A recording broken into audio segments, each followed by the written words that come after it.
ورقہ بن نوفل اس واقعے کے کچھ عرصے بعد ہی وفات پا گئے۔ رسول اللہ نے بعد میں ورقہ بن نوفل کے بارے میں کہا، میں نے ورقہ بن نوفل کو جنت کے باغوں میں دیکھا ہے۔ آج کا عنوان ہے اتر کر ہرا سے سوئے قوم آیا۔ غار ہرا شہر سے کافی دور ہے۔ رات کی تنہائی میں غار میں اکیلا رہنا ہی ایک مشکل کام ہے۔ اگر دل اور دماغ اپنے رب کے حضور حاضر ہوں تو دن اور رات کا فرق مٹ جاتا ہے۔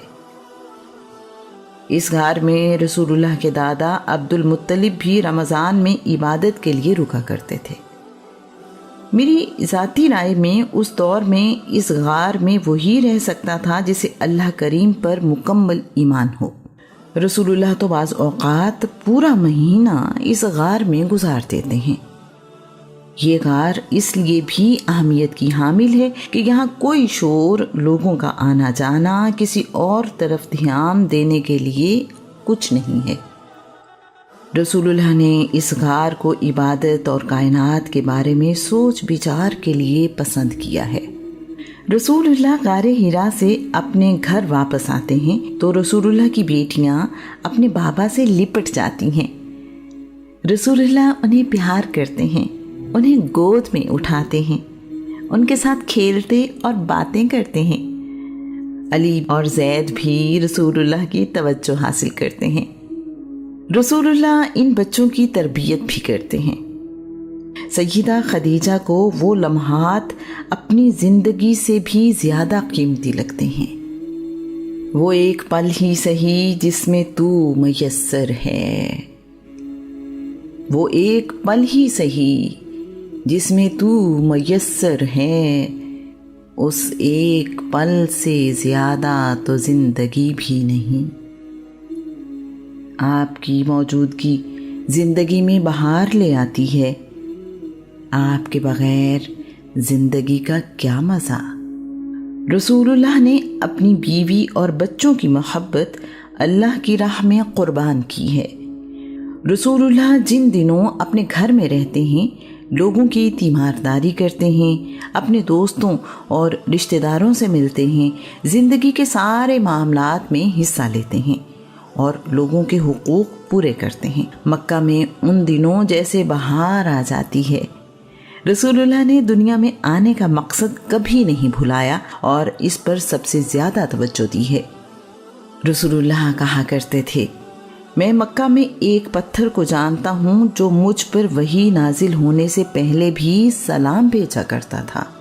علی بن ابی طالب بیان کرتے ہیں، میں رسول اللہ کے ساتھ تھا۔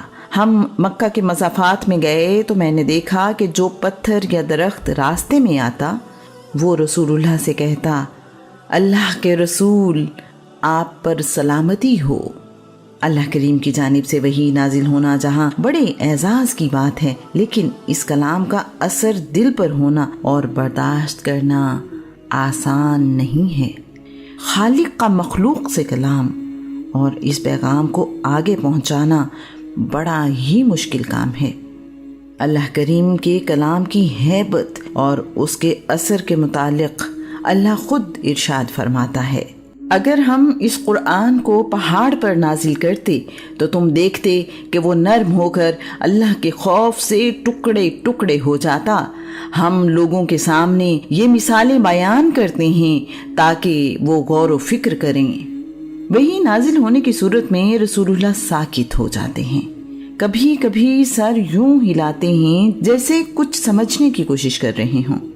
اس دوران رسول اللہ کا چہرہ پسینے سے بھیگ جاتا ہے، پسینے کے قطرے چہرے پر موتیوں کی طرح نظر آتے ہیں۔ ایک دن رسول اللہ منبر پر کھڑے تھے کہ وحی نازل ہونا شروع ہو گئی۔ جب تک وحی نازل ہوتی رہی رسول اللہ ساکت کھڑے رہے۔ ایک دن رسول اللہ کھانا کھا رہے تھے، آپ کے ہاتھ میں ہڈی والے گوشت کی بوٹی تھی، وحی نازل ہونا شروع ہو گئی۔ جب تک وحی مکمل نہ ہو گئی گوشت کا وہ ٹکڑا رسول اللہ کے ہاتھ ہی میں رہا۔ کبھی کبھار وحی نازل ہونے کے دوران رسول اللہ کا چہرہ سرخ ہو جاتا ہے، اگر ممکن ہو تو رسول اللہ وحی کے نزول کے دوران لیٹ جاتے ہیں۔ اللہ کریم قرآن پاک میں ارشاد فرماتا ہے، کسی بشر میں یہ تاب و تواں نہیں کہ اللہ اس سے دنیا میں براہ راست کلام کرے، مگر یہ کہ وہ اپنا کلام یا تو دل میں ڈال دیتا ہے یا بندے سے دیدار کے بغیر صرف پس پردہ کلام کرتا ہے، یا پھر وہ فرشتہ بھیجتا ہے جو اللہ کے حکم سے جو چاہتا ہے وہی کرتا ہے، بے شک وہ علم و حکمت والا ہے۔ وہی اللہ کریم کا اپنے نبیوں اور رسولوں یعنی پیغمبروں کو ہدایت، حکم یا پیغام دینے کا نام ہے۔ وہی عام انسان پر نازل نہیں ہوتی، وہی کی مختلف صورتیں ہیں۔ وہی نازل ہونے کا پہلا طریقہ یہ ہے کہ رسول اللہ سوتے ہوئے جو خواب دیکھتے ہیں، دن میں وہی آپ کے سامنے رونما ہوتا ہے۔ وحی کا دوسرا طریقہ یہ ہے کہ فرشتہ دکھائی نہیں دیتا، لیکن رسول اللہ کے دل میں کوئی بات ڈال دی جاتی ہے۔ رسول اللہ کا فرمان ہے، جبریل نے میرے دل میں یہ بات ڈال دی کہ کوئی شخص اس وقت تک نہیں مر سکتا جب تک وہ اپنا رزق مکمل نہ کر لے، اس لیے اللہ کریم سے ڈرتے رہا کرو اور خوبصورت طریقے سے رزق مانگو۔ وحی کا تیسرا طریقہ یہ ہے کہ جبرائیل انسانی شکل میں رسول اللہ کے پاس آتے ہیں۔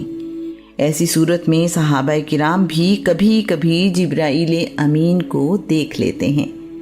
وحی کا چوتھا طریقہ یہ ہے کہ گھنٹی یعنی بیل کی آواز کی طرح وحی کی آواز سنائی دیتی ہے۔ کبھی کبھار ایسی آواز سنائی دیتی ہے جیسے شہد کی مکھی کے بھن بھنانے کی آواز ہو۔ وحی کا یہ طریقہ رسول اللہ کے لیے بہت مشکل ہے۔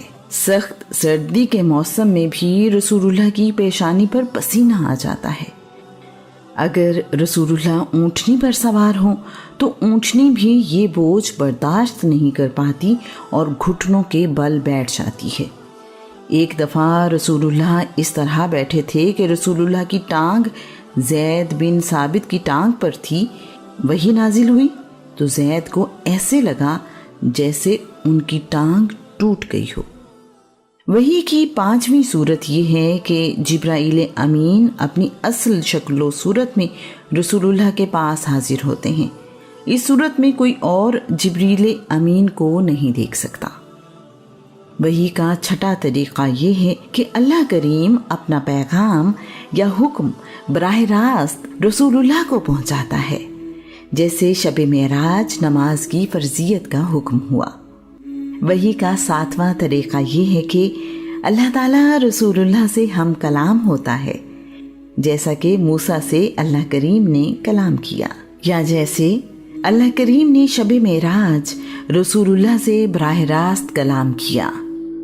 وحی کی آٹھویں صورت یہ ہے کہ اللہ کریم اپنا دیدار بھی کروائے اور ہم کلام بھی ہو، جیسا کہ شب معراج رسول اللہ صلی اللہ علیہ وآلہ وسلم کو اللہ کریم کا دیدار نصیب ہوا اور اللہ کریم سے گفتگو بھی ہوئی۔ اللہ کے رسول دنیاوی اعتبار سے کسی درسگاہ میں سیکھنے نہیں گئے ہیں۔ رسول اللہ وحی کے نزول سے پہلے پڑھنا لکھنا نہیں جانتے۔